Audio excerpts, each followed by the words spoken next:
La pandémie de la Covid-19 a tout changé pour Adra. Les besoins n'ont jamais été plus importants, mais les confinements, les restrictions de déplacement, l'éloignement et chaque nouvelle incertitude a exigé de nouvelles façons de penser et de nouvelles manières de répondre aux défis humains sans précédent. Adra a rapidement mis sur pied un groupe de travail spécial, formé de membres issus de toutes les régions du monde, afin de pouvoir aborder la réalité de cette crise globale avec une force de réaction tout aussi globale. De plus, elle s'est appuyée sur son partenariat avec l'Église et son réseau mondial pour atteindre encore plus de nos prochains, partout sur la Terre.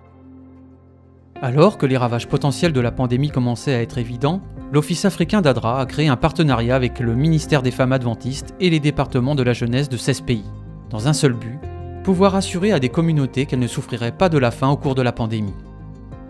L'expertise d'Adra et les ressources des églises se sont réunies pour former des femmes et des jeunes gens à la plantation des jardins durables, individuels ou communautaires. En retour, ces volontaires devaient former d'autres personnes dans les communautés en leur fournissant graines et outils. Ils devaient aussi enseigner les gestes de prévention concernant la Covid-19 et ainsi faire diminuer les risques. En Ouganda, les gens ont témoigné avec enthousiasme que non seulement ils ont eu assez de légumes pour leur famille, mais qu'ils avaient aussi eu de quoi partager avec leurs voisins et avaient pu en tirer quelques revenus. Le succès de ce projet en Ouganda a poussé l'Église à faire le don d'un terrain de 5 hectares à Adra, pour lancer un projet adventiste d'apprentissage et d'atelier où, ensemble, ils pourront offrir plus de services à la personne dans les années à venir. En Zambie, les jeunes ont appris aux femmes comment amoindrir les effets des catastrophes.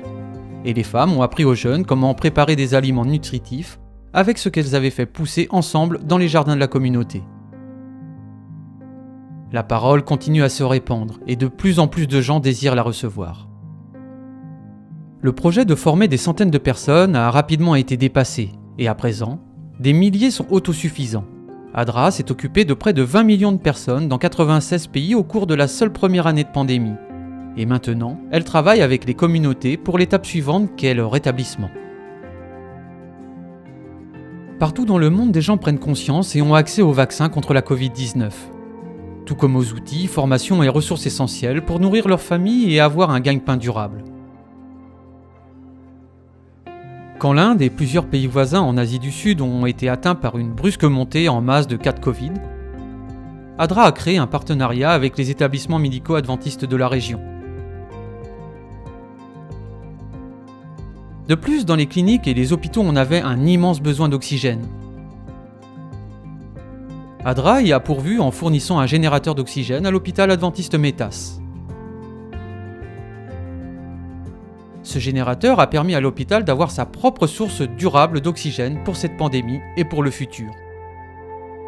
L'agence est en train, en ce moment, de fournir 6 générateurs de plus en Inde. Bonjour tout le monde, voici le générateur d'oxygène envoyé par Adra. Nous désirons remercier l'agence d'avoir compris notre besoin. Le pays entier fait face à un manque à ce niveau et notre hôpital aussi. C'est pourquoi nous voulons vraiment dire notre reconnaissance à Adra. Merci Adra! Jésus a dit que lorsqu'il reviendrait dans sa gloire, il dirait aux justes : « Car j'ai eu faim et vous m'avez donné à manger. J'ai eu soif et vous m'avez donné à boire. J'étais étranger et vous m'avez accueilli. J'étais nu et vous m'avez vêtu. J'étais malade et vous m'avez visité. Prisonnier et vous êtes venu me voir. En vérité, je vous le dis, dans la mesure où vous l'avez fait à l'un de ces plus petits de mes frères et sœurs, c'est à moi que vous l'avez fait. » Matthieu 25, versets 35-40. Une partie de vos offrandes pour la mission aidera le travail d'Adra.